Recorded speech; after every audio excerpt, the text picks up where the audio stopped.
Okay, benvenuti signore e signori, and welcome this evening to our next BSR hybrid event. It's an absolute delight to have everyone here this evening, tuning in across the world, wherever you are, and here in person at the BSR. My name's Emlyn Dodd. I'm the Assistant Director for Archaeology here at the BSR, and I'm very excited to introduce our speaker tonight, Reuben Grima. Reuben will be speaking on early modern antiquarian worldviews and networks between Malta and Italy in what promises to be an intriguing trans-Mediterranean journey of antiquities and antiquarian activity. Reuben is currently the Shortland Jones Fellow here at the BSR and has been a lively part of the community here over the past 3 months, developing this very project in various archives and libraries.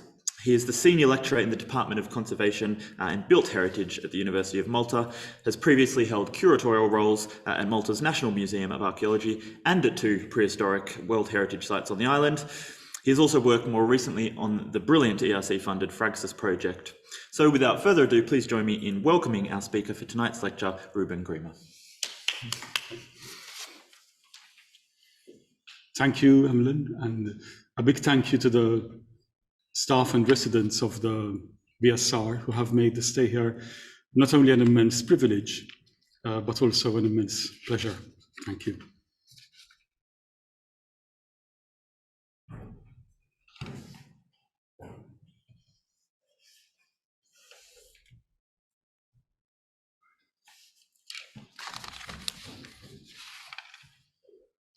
On Tuesday, 27th of June, 1634, at 11 a.m., a recently ordained priest from Siena visited the Dominican convent at Santa Maria sopra Minerva, a few steps away from the Pantheon.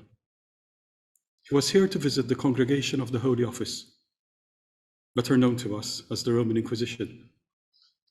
Only the previous year, the infamous trial of Galileo had taken place in the same building. That priest was Fabio Chigi, and he was preparing to set out for Malta to take up his new role as inquisitor and apostolic delegate. That June morning, Chigi never imagined that 21 years later, he was to become Pope Alexander VII, or that one of the very last projects of his papacy would be to raise the Egyptian obelisk that we still see in the same square. These 2 appointments in Chigi's career as inquisitor in Malta in 1634 and as Pope in 1655 neatly bracket the period that I will focus on this evening. Malta was as remote a posting as one could imagine for a papal inquisitor, 90 kilometers south of Sicily, on the very edge of Europe. Historical developments had, however, catapulted this remote archipelago into the limelight.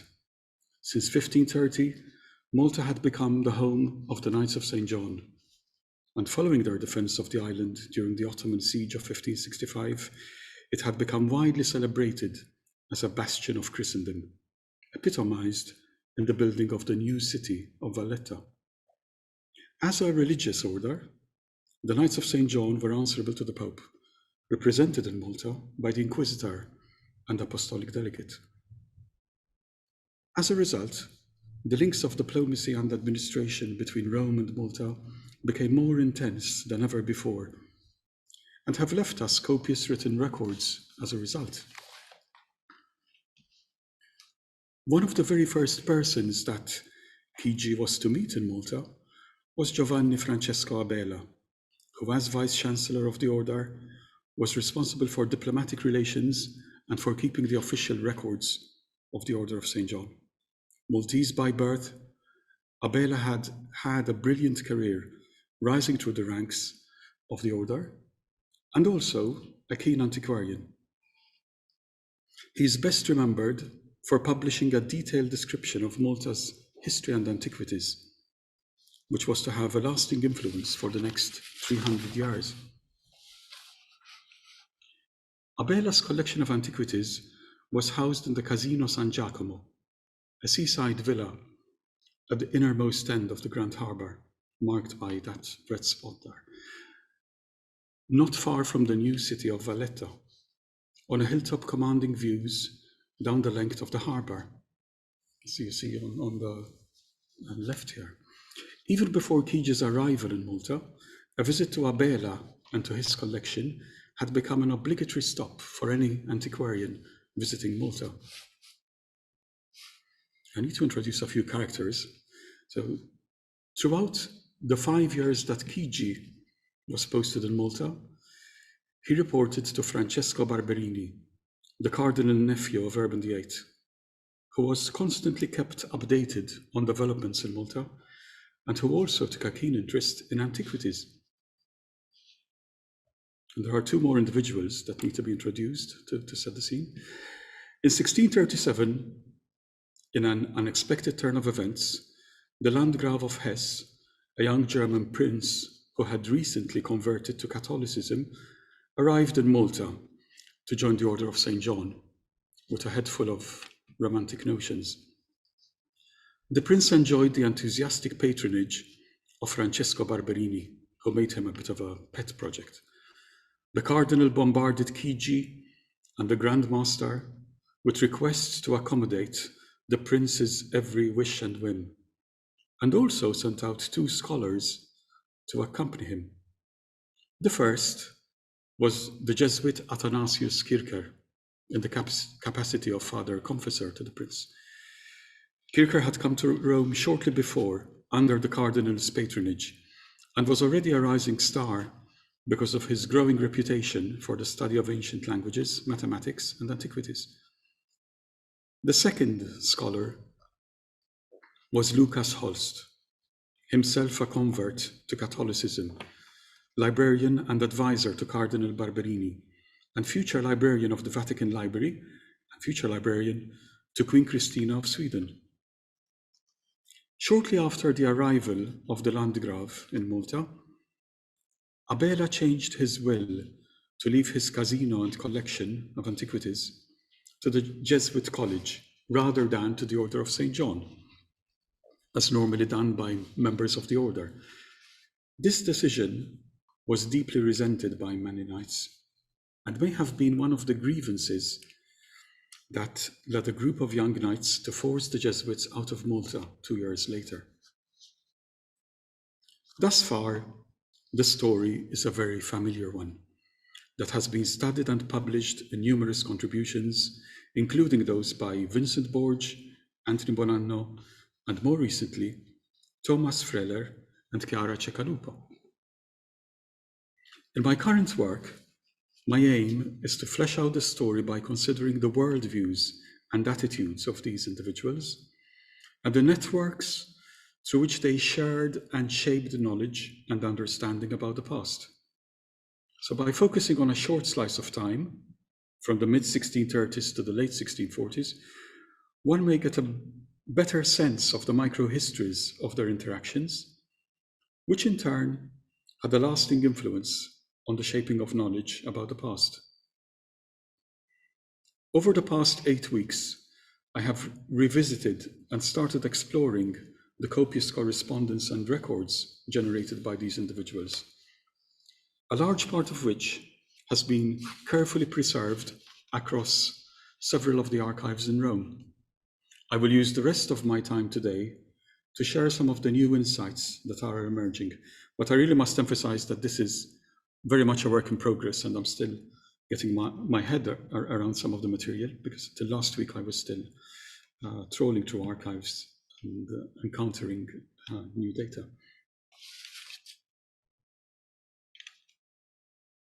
Now,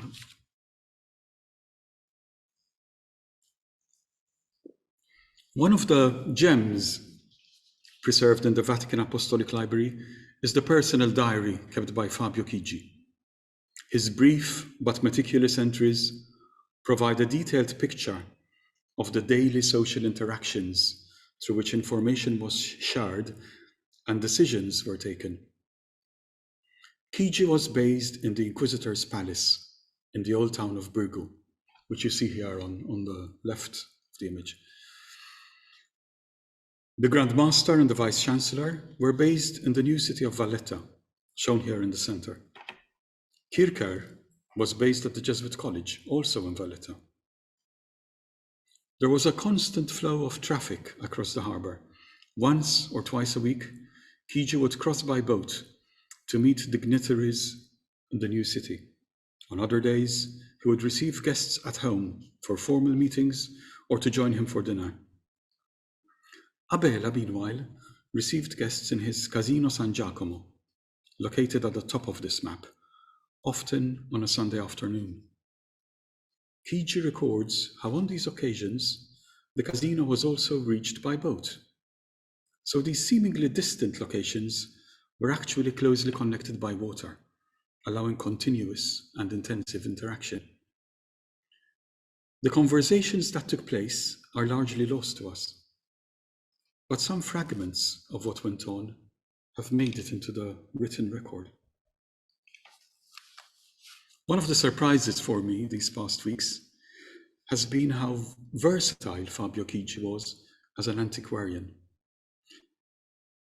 His interest and patronage of archaeology after his rise to the papacy is well known, and Ingrid Rowland has drawn attention to his deep interest in Etruscan archaeology and epigraphy, even prior to the period that he spends in Malta.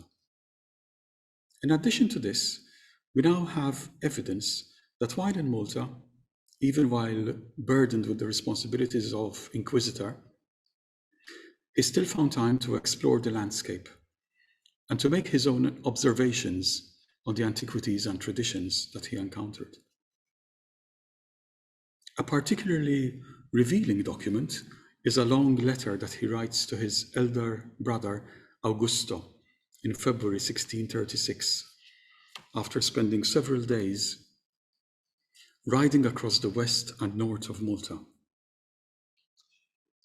Now, it should be kept in mind that in 1636, neither Kircher nor Holst have yet arrived in Malta.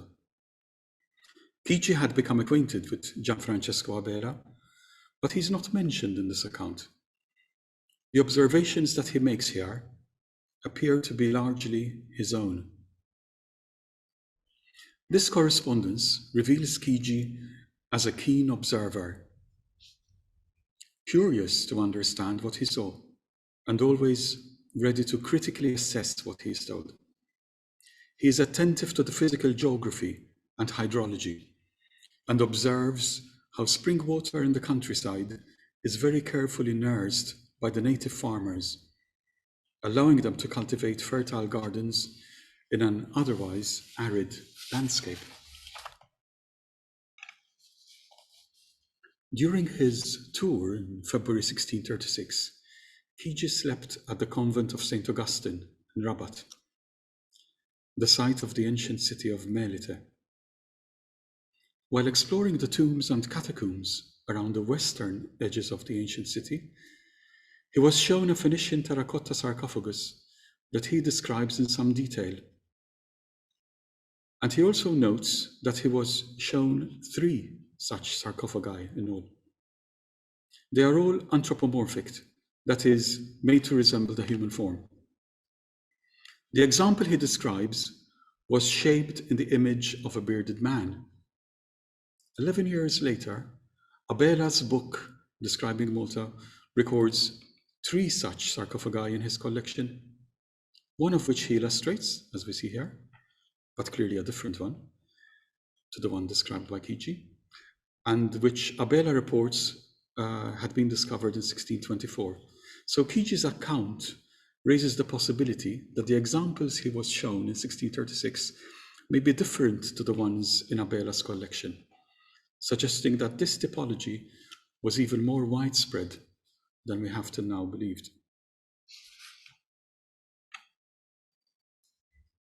One of the great conundrums of Maltese archaeology is that of the so-called Carthrats, grooves in the rock which may be seen in many different locations wherever bedrock is exposed, running in pairs across the landscape. The date and purpose of these features is still a matter of debate today.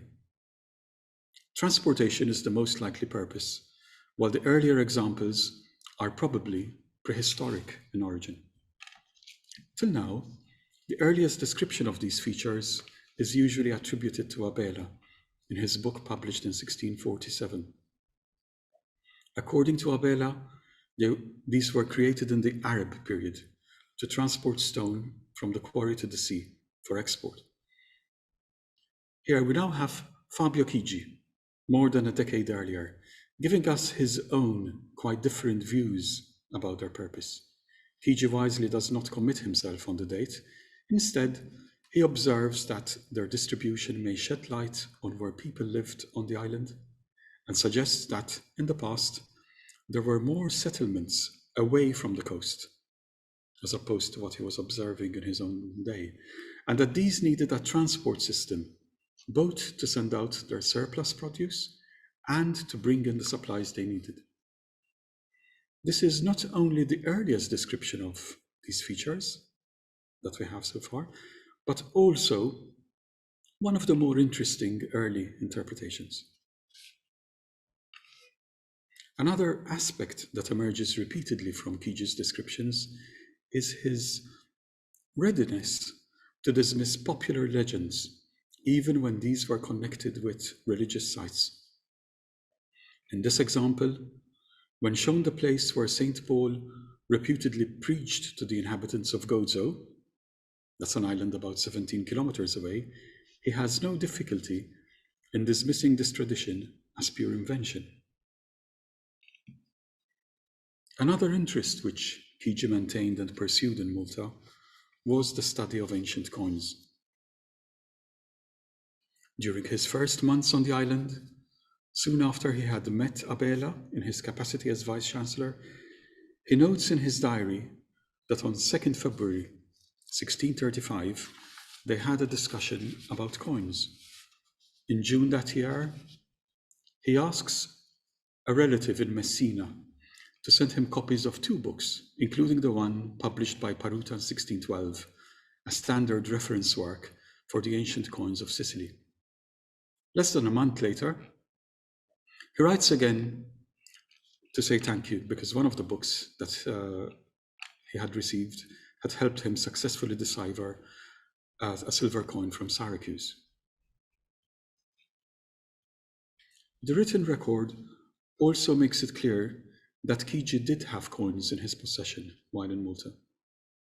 A detailed inventory of his possessions was drawn up when he was shipping them back to Italy. This was one of the big surprises for me too, because I hadn't come across any references before actually encountering these inventories. And what makes it especially interesting is that some crates were sent in 1637, that is 2 years before his departure in 1639, while other items are only crated and shipped at the end of his stay. So this even gives us some insight into which objects he could do without and which ones he kept till the end, presumably because they were more precious or dear or useful to him. And among the items that he kept until his departure, we find 2 cabinets containing coins described here. Abella also refers to Paruta's book in his Descrizione di Malta.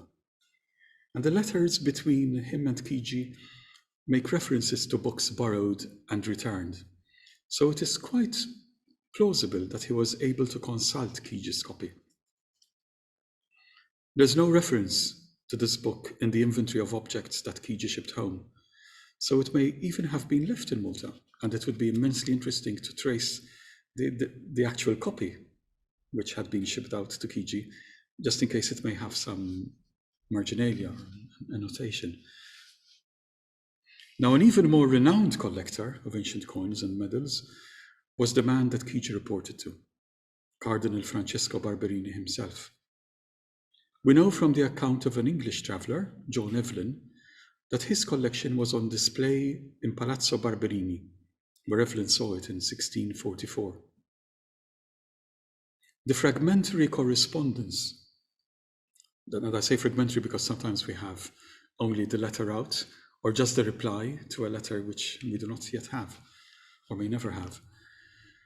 But what has come down to us is now revealing that the Cardinal took a very active interest in Abella's collection of coins, which is, of course, now only known to us through the book that he publishes in 1647, because it has since been dispersed and largely lost.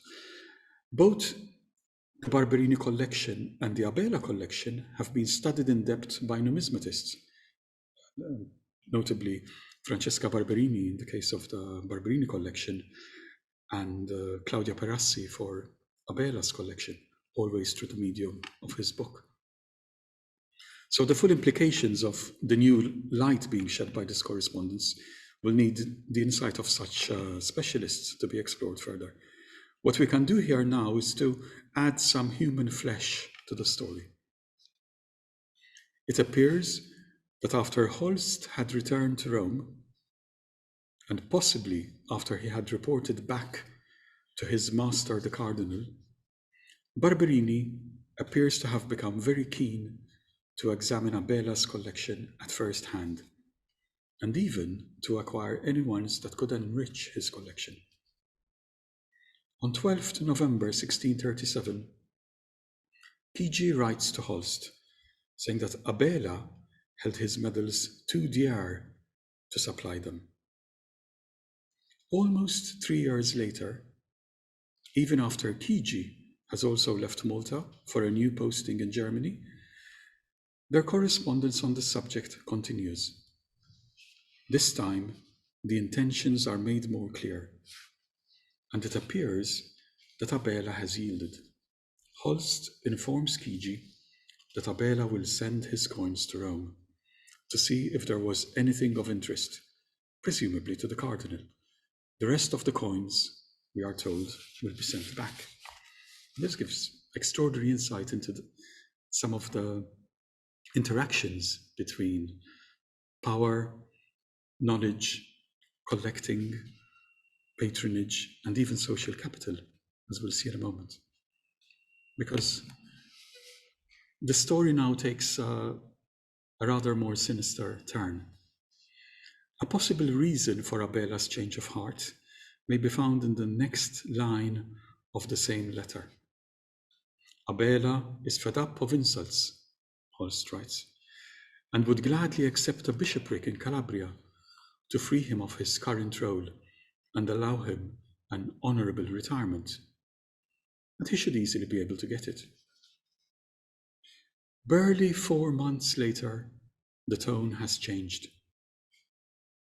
Holst reports that the Bishop of Malta had resolved his long-standing differences with the Grand Master and with the prior of the conventual church, and that now it was Abella, a long-standing ally of the Grand Master, who is out in the cold.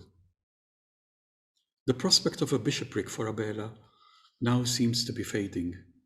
Holst says he is struggling to defend him and to get him any old bishopric.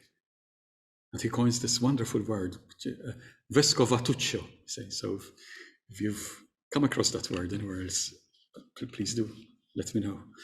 In some remote place, Abella has powerful enemies, the letter concludes. These letters put Abella's resignation as vice-chancellor in 1640 in a different light.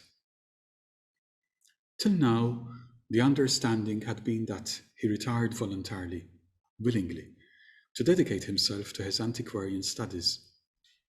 The picture now emerging from these and other letters is that his position in Malta was becoming increasingly isolated and untenable, and that he was practically forced to resign.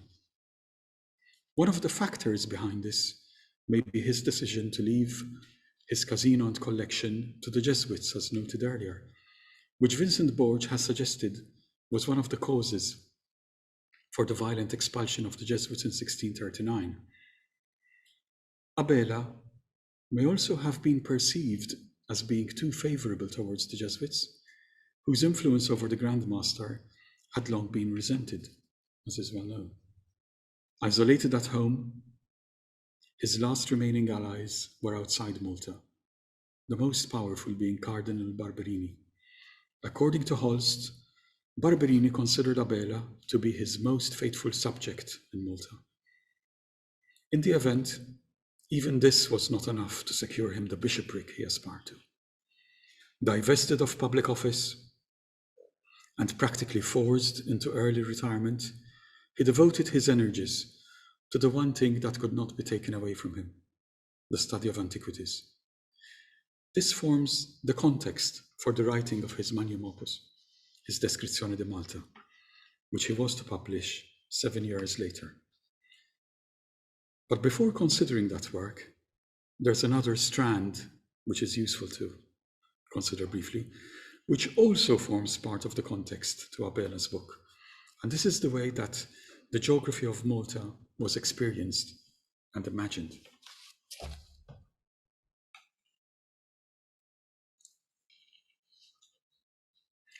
The letter sent by visitors to Malta allows us some insight into how they perceived and experienced it, and how they constructed their imaginary geography of the archipelago. A leitmotif in these letters is that the islands are remote and even dangerous, and part of Africa rather than part of Europe. This perception is based on three characteristics, namely the climate, the isolation, and its position on a frontier at constant risk of war. Here are just two examples. In April 1635, Fiji is experiencing the bright springtime light on Malta for the first time, and he is bewildered by its intensity. He writes wistfully to his brother Augusto, telling him how he longs for his letters in this corner of Barbary, a term usually reserved for North Africa, lost in the middle of the sea. The long days imprison everyone indoors, in their innermost chambers, he writes, because even the natives are blinded by the brightness of the sunlight and its reflection. Likewise, when Holst finally returns to Rome, after several stops exploring southern Italy, so he takes a long scenic route exploring libraries including Monte Cassino, and eventually he arrives in Rome and finds a big pile of letters from Chigi, which he still hasn't answered, of course. So to apologize, he says, I needed the long break to regain my serenity after being horrified by seeing those bare rocks of Malta for so long. This is after just 10 weeks, and by the perils of the vast channel of the Libyan Sea. The challenges of climate and isolation were further compounded by its position as a frontier post, haunted by the perennial threat of war. In 1614, an Ottoman force was actually landed in the south of Malta. Early in 1635, news of a large Ottoman fleet was believed to be heading for Malta, as noted by Chigi in his dispatches to Barbarini.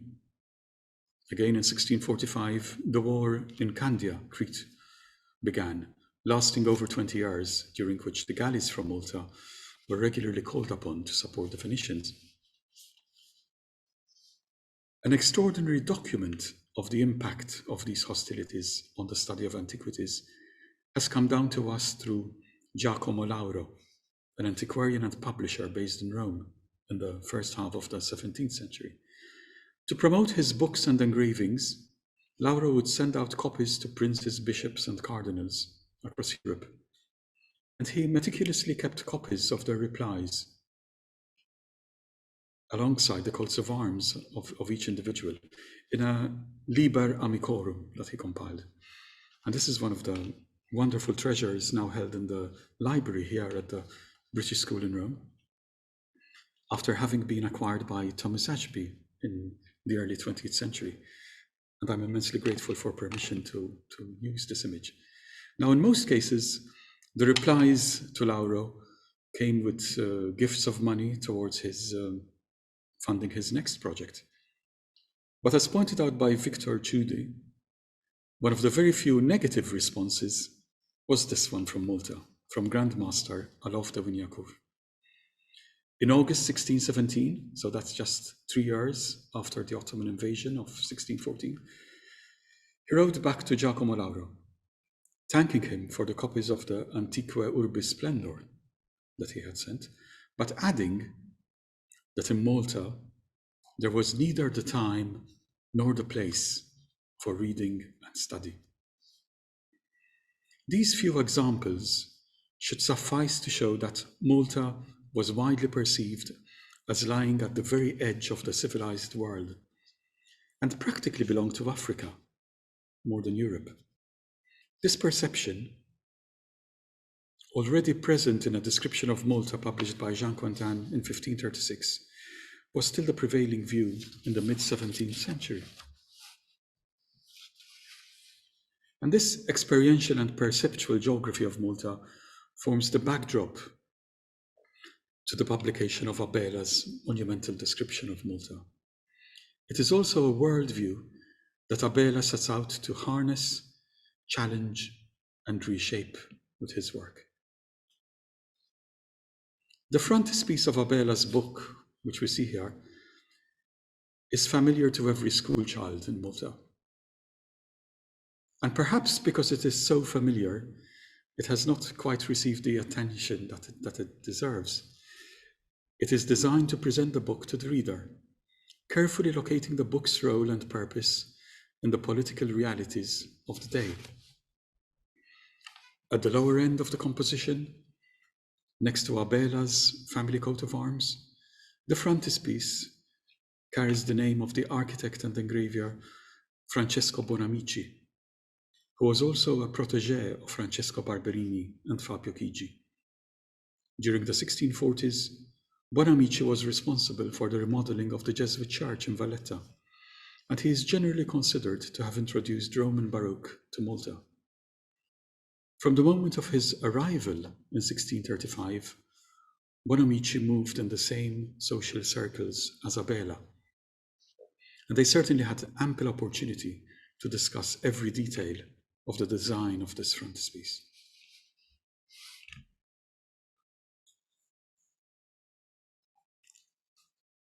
The frontispiece takes the form of a triumphal arch. This is not immediately obvious because the central opening is hidden by the drape that carries the title. As an architect trained in Rome, Bonamici would certainly have been aware of the use of similar devices on the frontispieces of architectural treatises, for example, the 1556 edition of Vitruvius, or the 1581 edition of Palladio's 4 books of architecture, which you see on the right. And I'm very grateful to Peter Fane Saunders for pointing me in the right direction on this. Another source of inspiration for this design, which would probably have been even more obvious to any mid-17th century observer, was the use of triumphal arches as ephemeral architecture. Temporary structures, usually made of wood, to mark important events.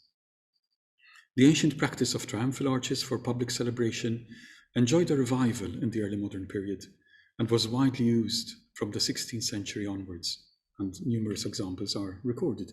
But just to quote one example, in 1641, the triumphal arch shown on the right was the centerpiece of the celebrations to mark the entry of Viceroy Cabrera in Palermo.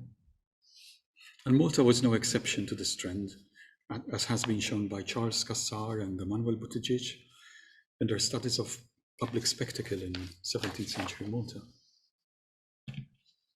The way these public events were orchestrated may also be the key to the central drape in Abella's frontispiece. The possessio of Pope Innocent X in November 1644 was witnessed by John Evelyn, an English visitor, who wrote an eyewitness account, which has also been discussed by Charles Cassar. Evelyn describes 2 triumphal arches which had been purposely erected 2 days before and till now covered. The moment of uncovering such temporary installations was an opportunity to heighten surprise and wonder that could be theatrically orchestrated. These nuances would not have been lost on 17th century readers, who would have understood that Abella was inviting them to partake into the triumphal entry into his work, and the act of turning the page takes the place of the removal of the drape. A new vision of Malta is inaugurated, as a new description of its history is revealed. So what was Abella's new vision? It may be helpful to return for a moment to the temporary arch erected in Palermo in 1641. A contemporary description, a souvenir guide if you like, explaining how the archway was organized, explains how the archway was organized in 3 registers. The lowest represented the heads of leading families, the middle represented the virtues of the viceroy, and the topmost, being the internal painted ceiling, represented the immortal glory that awaited him. So no element is casual. Every detail is carefully planned and deliberately placed. Returning to Abella's frontispiece, we may glean some more clues about his intentions. The triumphal arch is surmounted by the coats of arms of the Order of St. John and of its Grand Master. The central figure is an allegory of the Order of St. John as a woman in armor. At her feet, a captured and bound prisoner, with hair shaved in the fashion of a Turkish prisoner condemned to row the galleys. And both these figures have a long history of precedence, but this may be the first time that they are appearing together in this combination to represent the order triumphant. Variations of this allegory of the order continue to appear well into the 18th century, and the best known example is without doubt the allegory of the triumph of the order painted by Mattia Preti in the Knights Conventual Church in Valletta, painted in the mid-1660s. The influence of Bonamici's allegory on Preti's painting is clear. Although Preti's work is more famous, it is clear that this formula had been invented a generation earlier. And the frontispiece does not simply represent and celebrate the Order of St. John. The pilasters on either side of the archway carry the symbols of Malta's 4 walled cities. The supporting structure of the archway becomes the island itself, surmounted by the Order of St. John that it hosts. The mottos in the design lend further support to this reading. The rather more timeless title of Queen of the Seas has now also taken on the modern and militant role of Fortress of Fate. So the destiny of the Order and of Malta have become inseparable. By aligning the two, Abella has firmly recast the imaginary geography of the island. We noted earlier how the prevailing perception of Malta was as a far-flung fragment of Africa, lost in the Libyan Sea. Abella is challenging this worldview and presents Malta that now firmly ensconced in Europe by its destiny. This reshaping of identities is by no means confined to the frontispiece, which simply gives us an elegant pictorial summary. Throughout the text that follows, Abella continues to reinforce this Christian European identity. As is well known, he carefully explains how the island's inhabitants were converted to Christianity by St. Paul after his shipwreck, and had cherished their faith since. The Islamic period in Malta is presented by Abella as an alien domination, while the native inhabitants are presented as remaining unswervingly Christian. And this, of course, is an idea which remains influential for the following 300 years. Abella's map of the ancient city of Melite is annotated to provide the setting of different episodes during Paul's stay and imprisonment in the city. At first glance, it looks like a much simpler version of the maps of Rome that were being widely produced from the 16th century onwards.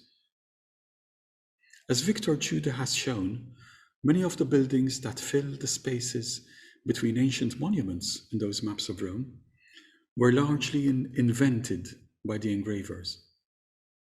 The key difference in Abella's map is that he had much less evidence to go on. In his map, even the monumental buildings that we see within the walls are largely invented. On the other hand, the line traced by the walls of the city is based on careful observation and reconstructed from archaeological evidence. Abella's interpretation of the extent of the Roman city has continued to be confirmed by the archaeological evidence down to the present. Abella is also interested in the qualities that made Malta alien and exotic. Foremost among these were the extraordinary megalithic buildings that we now date to the late Neolithic, and which have no close parallels in the central Mediterranean. Abella believed that they had been built by a race of giants, and he supported this claim with finds of gigantic bones and teeth, which probably came from a Pleistocene elephant or hippopotamus. Today, it is easy to be dismissive of this explanation, but this is to miss the point that Abella was astute enough to recognize that these were not created by the Phoenician inhabitants, but were the product of a very different and earlier culture. And in this respect, his interpretation was more sophisticated than that of his successors in the 19th century, who mistakenly attribute these prehistoric buildings to the Phoenicians. The attribution to giants follows an interpretation widely accepted by many of Abella's contemporaries and was consistent with the classical and biblical sources. Now, this explanation may also represent a missed opportunity in the exchange of ideas, and it shows how fragile and vulnerable the networks of knowledge could be in this period.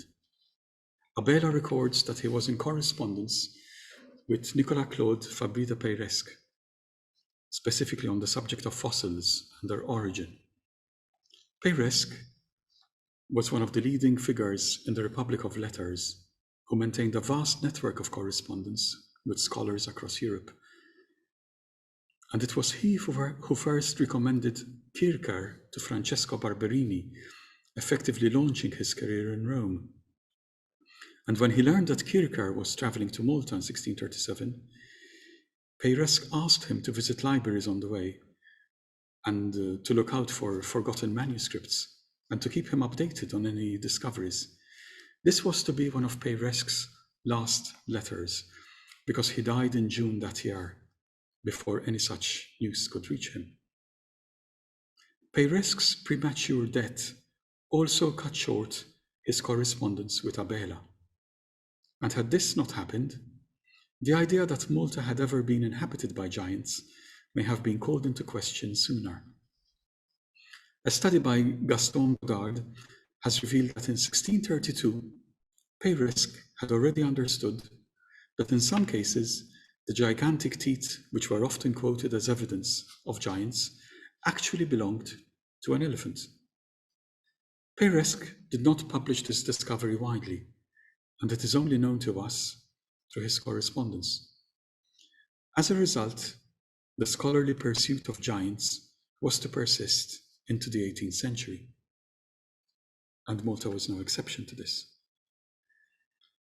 The preoccupation with giants was shared by Kircher, as well as by his successor at the Collegio Romano, Filippo Bonanni. Letters held in the archives of the Pontifical Gregorian University show that in the early 18th century, Bonanni was collecting reports and evidence of giants to be able to critically reassess this evidence.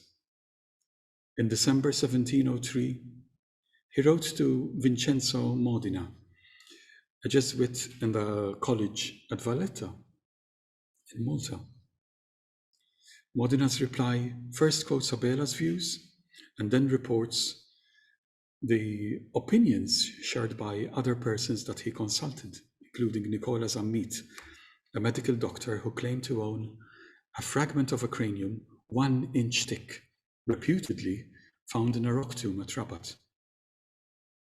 So the anecdotal nature of such evidence continued to hamper its scientific investigation, and as a result, giants are only banished from Maltese archaeology in the late 18th century.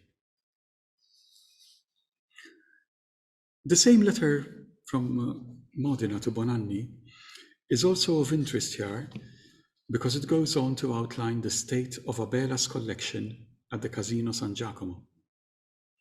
Descriptions from the second half of the 18th century have shown that Abella's museum was in a sorry state by then. The report by Modena, however, is a valuable addition because it is half a century earlier and comes first-hand from one of the Jesuits entrusted with the care of the casino and of the collection. His description makes it very clear that neglect, decay, and depredation set in almost immediately after Abella's death, only 49 years earlier. The final line in the same letter gives us pause for thought and may be a suitable point to conclude on. As we find ourselves in a land which is not interested in anything but weapons and war, I have nothing else of interest to tell you, he laments. His words closely echo Grandmaster Winiakur's letter to Giacomo Lauro almost a century earlier. Abella's project to overcome this lack of interest had only been partially successful. The Casino San Giacomo was never to recover.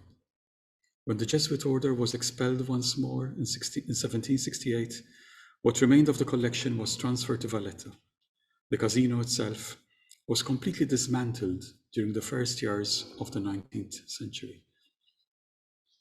This is a reminder, if any is needed, that our ability to study the past can never be taken for granted. It has only been made possible by the toil, vision, and commitment of countless individuals, many of whom are now largely forgotten. Before I conclude, there are many people I must thank. Firstly, all the staff and residents here at the British School for making this such a great place to stay and work. To the Shortland Jones Fellowship that has made my stay possible, to colleagues at the University of Malta and Heritage Malta, and to all the wonderful staff at the National Library of Malta, the archives of the Pontifical Gregorian University, the Roman Archive of the Society of Jesus, the Vatican Apostolic Library, and the Vatican Apostolic Archives. Thank you for listening.